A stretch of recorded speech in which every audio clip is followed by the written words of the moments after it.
Hi, this is April. Welcome back to my channel.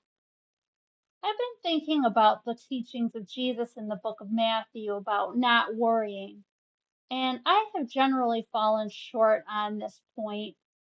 I hyperfixate on issues, and over the past 27 years being a medical biller, I've always worried about insurance audits and trying to meet the metrics of management.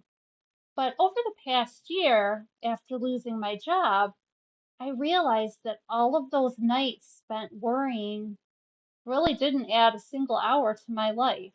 And when I was left without a source of income, without a backup plan, and I couldn't find employment easily, I really had to rely on God and His provisions. Over the past year, I have come to realize that worrying really is a waste of time, that God really does take great care of us.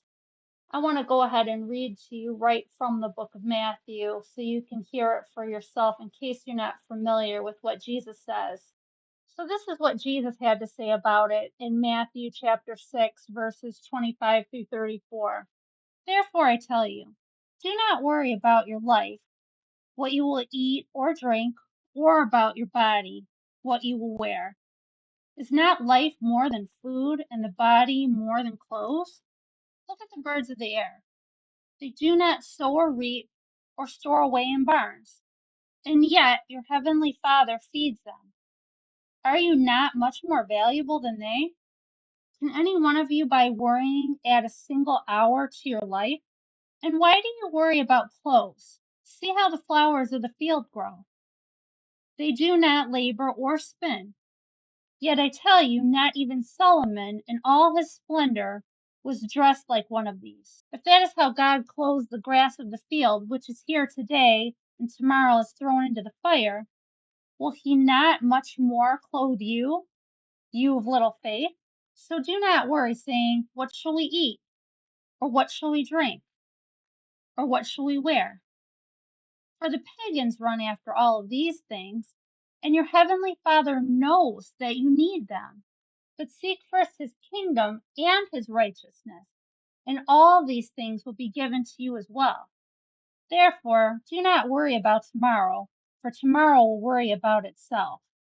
Each day has enough trouble of its own.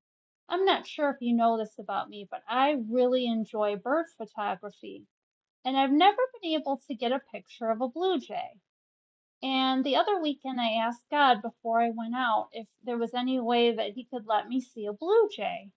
And we went to Kensington Metro Park, and sure enough, I was able to see this gorgeous blue jay. And it's so true what Jesus says about God taking care of them. They don't reap or sow or store anything up for the future, but they don't go around worrying that they're not going to have food. I guess sometimes it takes having to walk through a life crisis to realize that God really does provide for us. And sometimes it seems easier said than done not to worry. But from my experience, all that worrying was truly for nothing. And now that I don't have that job anymore, it doesn't even feel like any of that mattered at all. I hope this could be of some help to you. If you like this video, give it a like, consider subscribing for news, reviews, and a few nature vlogs. God bless.